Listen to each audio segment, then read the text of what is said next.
Hi everybody, this is Crystal. So today I'm going to do a tutorial here, and I'm going to show you how to crochet this stitch here. It's very pretty and it's very easy. It's an easy one row repeat, and it makes a nice thick fabric that's not see-through, and it is the same on both sides.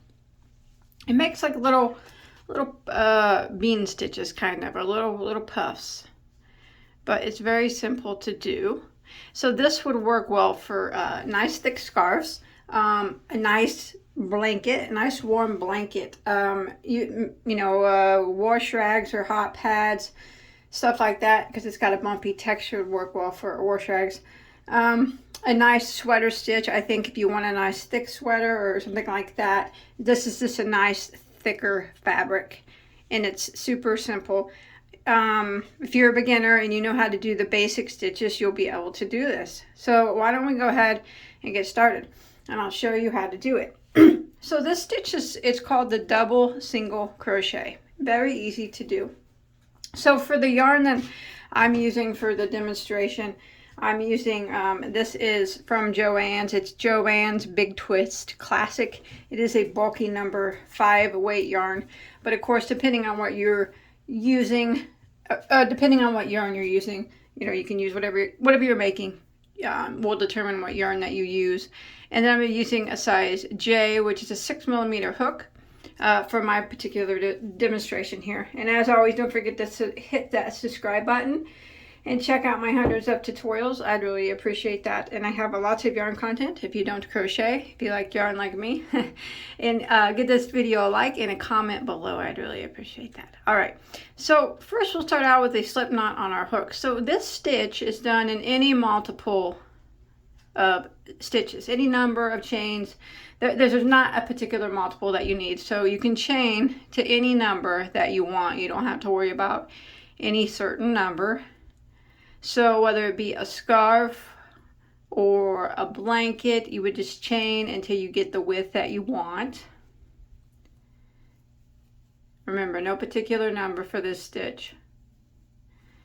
Like that. So say if I was making a scarf or something. All right, for row 1, what we're going to do, we are going to work in the second stitch from our hook. So we don't count the one that's on our hook. So 1, 2, and we're going to work our double single into that second stitch. So this is how we do the double single. We go into it and draw up a loop like we're going to do a single crochet. And then we're going to yarn over and go into the same stitch and draw up a loop like that. And you'll have 4 loops on your hook. Yarn over and go through all 4. And that is the double single crochet. And that's what we're going to do in every single stitch all the way down. So again, we're going to jump to the next stitch, go into it, draw up a loop, and then yarn over and go into the same stitch. Draw up a loop. You'll have 4 loops on your hook, yarn over and go through all 4. And again, let's move to the next one, and we're going to go in, draw up a loop, then we're going to yarn over and go into the same stitch and draw up a loop, 4 loops on our hook, yarn over and go through all 4 like that. That's the double single crochet. Again, into the next stitch, draw up a loop, yarn over and go into the same stitch and draw up a loop, 4 loops on your hook, yarn over and go through all 4. And I'm going to do this in every stitch for the length of my chain. Now you might hear some people call this stitch the mini puff stitch. A lot of times stitches have more than one name, but I've always called it the single double.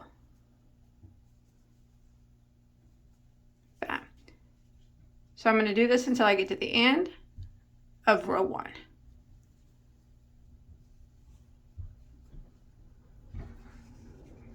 All right, once you make it to the end of row 1, if your work is curling, that's fine, it's normal. It'll curl for a few rows, but then it'll go straight. As you can see, my piece that lays completely flat and it's straight on the ends and everything. So Now for row 2 is the repeat row for the whole pattern. It's just, like I said, an easy 1 row repeat. So we're going to chain 1 and turn our work. So that chain 1 does not count as a stitch. It doesn't count as anything. So we're going to work right back into the very first stitch right here, and we're going to do the double single. So we're going to go into it, draw up a loop, yarn over, go into the same stitch, draw up a loop, 4 loops on your hook, yarn over, and go through all 4. And this is what we're going to repeat until we get to the end of the row. So we're going to go into the next stitch right here and do it again. Go in, draw up a loop, yarn over, go into the same spot, draw up a loop, 4 loops on your hook, yarn over, and go through all 4. Into the next stitch, in, draw up a loop, yarn over, same stitch, draw up a loop, 4 loops on your hook, yarn over, and go through all 4. Next stitch, go in, draw up a loop, yarn over, same stitch, draw up a loop, 4 loops on your hook, yarn over, and go through all 4. So I'm going to do this in every stitch until I get to the end of row 2, the double single stitch,